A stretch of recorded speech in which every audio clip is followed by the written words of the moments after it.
जय यीशु की। मैं हूं प्रियंका डामोर और आप देख रहे हैं रेडियो वेतास एशिया की हिंदी सर्विस। कलीसिया समाचार में आप सभी का स्वागत है। कलीसिया समाचारों में प्रमुख है, पोप फ्रांसिस ने घाना के राष्ट्रपति का स्वागत किया। कार्डिनल ज़ुपी के मिशन ने जगाई आशा। पूर्वोत्तर ईसाइयों ने मणिपुर में महिलाओं को नग्न कर घुमाने की निंदा की। कैथलिक कलीसिया ने मणिपुर के लिए एक शांति रैली का आयोजन किया। झारखंड चर्चों ने मणिपुर के लिए मानव श्रृंखला और प्रार्थना का आयोजन किया। वाराणसी में गांधीवादी केंद्र सील, गांधीवादी बाहर। महाराष्ट्र में भूस्खलन से कम 16 लोगों की मौत, दर्जनों लापता। नाबालिग लड़की का यौन शोषण करने के आरोप में कैथलिक पुरोहित गिरफ्तार। धर्मांतरण कानून का उल्लंघन करने पर 3 ईसाइयों को जेल। अब जानते हैं समाचार विस्तार से। पोप फ्रांसिस ने घाना के राष्ट्रपति का स्वागत किया। वाटिकन के संत पॉल षष्ठम सभागृह के अध्ययन कक्ष में पोप फ्रांसिस ने घाना गणराज्य के राष्ट्रपति श्री नाना एंडो उकुफो एंडो का स्वागत किया। दोनों के बीच बातचीत लगभग 20 मिनट तक चली। राष्ट्रपति श्री नाना ने बाद में वाटिकन सचिव कार्डिनल पिएट्रो पारोलिन से मुलाकात की।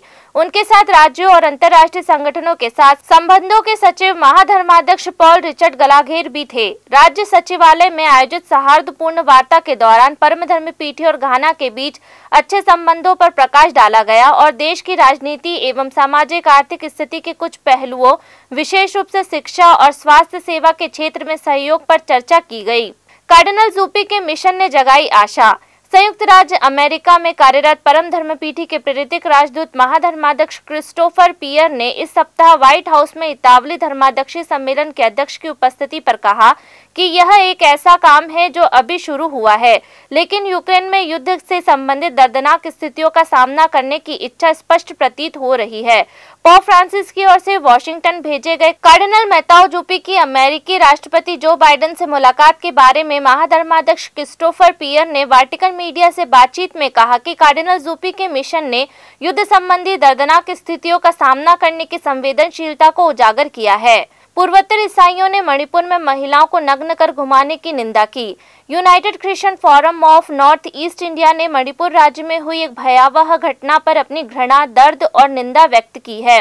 पारिस्थितिक मंच के 20 जुलाई के एक बयान में कहा गया है, हाल ही में सोशल मीडिया पर एक वीडियो सामने आया है जिसमें भीड़ द्वारा 2 कुकी महिलाओं को नग्न कर घुमाया जा रहा है, जिसकी पुष्टि मीडिया और घटना की एफआईआर द्वारा की गई है, जो कि मणिपुर में चल रही झड़पों के बीच एक दिन बाद हुई थी। हालांकि 4 मई को कांगपोकी जिले के गांव बी फाइनोम में महिलाओं को नग्न कर घुमाया गया था, लेकिन यह घटना 19 जुलाई को सामने आई। मंच का कहना है कि यह घटना किसी भी तरह से बर्बर और अमानवीय से कम नहीं है। मंच और पूर्वोत्तर भारत के ईसाई इस दर्दनाक समय के दौरान पीड़ितों और उनके परिवारों के साथ एकजुटता से खड़े हैं। फोरम के प्रवक्ता एलन ब्रूस द्वारा जारी एक बयान में कहा गया है, हम उनके उपचार और सुधार के लिए अपनी सहानुभूति और प्रार्थना करते हैं। कैथलिक कलीसिया ने मणिपुर के लिए एक शांति रैली का आयोजन किया। कलकत्ता के रोमन कैथलिक महाधर्म प्रांत ने 16 जुलाई को मणिपुर के लिए एक शांति रैली आयोजित की। शांतिपूर्ण march Don Bosco school Park Circus Kolkata से शुरू हुआ और एलन पार्क के पास पार्क स्ट्रीट पर मदर टेरेसा की प्रतिमा पर समाप्त हुआ। प्रतिभागियों ने शांति और सद्भावना के लिए प्रार्थना करते हुए मणिपुर के लोगों के साथ अपनी एकजुटता व्यक्त करते हुए तंखिया, पोस्टर और मोमबत्ती ले रखी थी। पुरोहित, धर्म बहन और धर्म भाई और आम श्रद्धालु प्रार्थना करते और भजन गाते हुए रैली में शामिल हुए। आर्च बिशप थॉमस डिसूजा ने कहा, हम मणिपुर के पीड़ित लोगों के साथ एकजुटता दिखाना चाहते हैं। हम क्रूर हिंसा में मारे गए लोगों के लिए शाश्वत शांति की प्रार्थना करते हैं। झारखंड चर्च ने मणिपुर के लिए मानव श्रृंखला और प्रार्थना का आयोजन किया। मणिपुर में शांति और सद्भावना के लिए 23 जुलाई को मानव श्रृंखला और प्रार्थना सेवा आयोजित करने के लिए विभिन्न चर्च के सदस्य धार्मिक भारत सम्मेलन में शामिल हुए। रांची के जेसुइट आर्च बिशप फेलिक्स टोपो ने 10,000 से अधिक लोगों का नेतृत्व किया, जो मणिपुर में शांति और न्याय की गुहार लगाते हुए बैनर और तंखिया लेकर सुबह 10 बजे से दोपहर 10 बजे तक सड़क पर खड़े रहे, जहां 3 मई से जातीय झड़पें हुई हैं। आर्च बिशप के साथ युवा लोगों के अलावा सहायक बिशप थियोडोर मस्करेनहास और अन्य ईसाई संप्रदायों के धर्माध्यक्ष और वकील भी थे।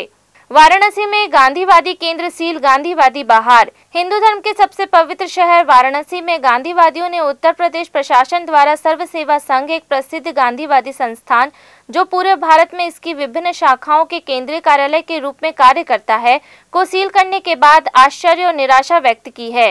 गांधीवासी और आशा ट्रस्ट के राष्ट्रीय संयोजक वल्लभ भाई पांडे ने इसे दुर्भाग्यपूर्ण बताया कि सरकार 63 साल पुरानी राष्ट्रीय विरासत को नष्ट करने की कोशिश कर रही है, जो विनोबा और जयप्रकाश नारायण की कर्मस्थली थी। उन्होंने कहा कि सरकार संपत्ति भले ही नष्ट कर दे, लेकिन भारतीयों की दिलों से गांधी, विनोबा और जयप्रकाश नारायण को कभी खत्म नहीं कर पाएगी। एक अप्रत्याशित कदम में वाराणसी के जिला अधिकारी 22 जुलाई को सुबह लगभग 7 बजे रैपिड एक्शन फोर्स सहित लगभग 500 पुलिस कर्मियों के साथ केंद्र पर पहुंचे। लगभग 200 मजदूरों की मदद से पुलिस 12.5 एकड़ के परिसर में प्रत्येक घर में जबरन घुस गई और वहां के निवासियों का सामान हटा दिया। पुलिस ने गांधीवादियों को भी बलपूर्वक बाहर निकाला, जो परिसर को ध्वस्त करने के सरकार के प्रयास के विरोध में 63 दिनों के सत्याग्रह पर थे और उनमें से 8 को गिरफ्तार कर लिया। महाराष्ट्र में भूस्खलन से कम 16 लोगों की मौत, दर्जनों लापता। अधिकारियों ने कहा कि गुरुवार को महाराष्ट्र में उनके गांव में भूस्खलन होने से कम 16 लोगों की मौत हो गई। स्थानीय लोगों को डर है कि मरने वालों की संख्या काफी बढ़ सकती है। राष्ट्रीय आपदा प्रतिक्रिया बल ने गुरुवार को कहा कि 16 लोग मारे गए हैं और उन्होंने लगातार बारिश और आगे भूस्खलन के खतरे के कारण बचाव अभियान बंद कर दिया है, लेकिन स्वयंसेवक संतोष कुमार को डर है कि गिनती अधिक हो सकती है। कुमार ने बताया कि हमने शवों को ठीक गिनती नहीं की, लेकिन मेरे अनुमान के मुताबिक लगभग 60 से 70 शव थे, जिनमें से हमने लगभग 12 से 14 शवों को वहीं दफना दिया। बचाव दल सुदूर पहाड़ी और जंगली रायगढ़ जिले में भारी बारिश से जूझ रहे थे। राज्य के उप मुख्यमंत्री देवेंद्र फडणवीस ने कहा कि कम से कम 1000 कार्यकर्ता बचाव दल का हिस्सा थे। फडणवीस ने कहा कि इलाके में करीब 200 लोग रहते हैं और 70 लोगों को बचा लिया गया है। नाबालिग लड़की का यौन शोषण करने के आरोप में कैथलिक पुरोहित गिरफ्तार। कर्नाटक में धर्म प्रांत द्वारा संचालित कॉलेज के प्रिंसिपल के रूप में कार्यरत एक कैथलिक पुरोहित को एक नाबालिग लड़की के साथ दुर्व्यवहार करने के आरोप में न्यायिक हिरासत में भेज दिया गया है। पुलिस ने 18 साल से कम उम्र की एक लड़की की शिकायत के बाद 20 जुलाई को कर्नाटक में शिमोगा पुरोहित के तहत सैक्रेड हार्ट कॉलेज के प्रिंसिपल फादर फ्रांसिस फर्नांडिस को गिरफ्तार कर लिया है। स्थानीय मीडिया रिपोर्ट में कहा गया कि पुरोहित पर यौन अपराधों से बच्चों की सुरक्षा अधिनियम और अनुसूचित जाति अधिनियम के कड़े प्रावधानों के तहत आरोप लगाया गया है। दिन भर की पूछताछ के बाद पुलिस ने पुरोहित को 21 जुलाई को एक विशेष अदालत के सामने पेश किया और उसे 14 दिनों की न्यायिक हिरासत में भेज दिया। धर्मांतरण कानून का उल्लंघन करने पर 3 ईसाइयों को जेल। मध्य प्रदेश की एक अदालत ने एक पास्टर सहित 3 ईसाइयों को राज्य के धर्मांतरण विरोधी कानून का उल्लंघन करने का दोषी ठहराते हुए 2 साल के कठोर कारावास की सजा सुनाई है। पास्टर जाम सिंह, क्रिश्चियन एन सिंह और मंगू सिंह को आदिवासी लोगों को ईसाई धर्म में परिवर्तित करने का दोषी ठहराया गया था। अदालत ने 19 जुलाई को उनमें से प्रत्येक को 50,000 रुपए का जुर्माना भी लगाया। हालांकि जिले की अदालत ने उन्हें जमानत भी दे दी और राज्य की शीर्ष अदालत ने आदेश के खिलाफ अपील करने के लिए 1 महीने का समय दिया। यदि वे निर्धारित समय के भीतर अपील करने में विफल रहते हैं तो उन्हें गिरफ्तार किया जा सकता है और जेल भेजा जा सकता है। इसी के साथ कलीसियाई समाचार समाप्त हुए। अगली बार फिर मुलाकात होगी नई खबरों के साथ। नमस्कार।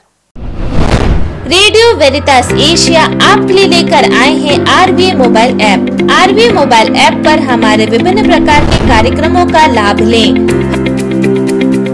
हमसे जुड़े और एशियाई ईसाईयत की आवाज का हिस्सा बने। आज ही ऐप स्टोर एवं प्ले स्टोर से RVA मोबाइल ऐप डाउनलोड करें।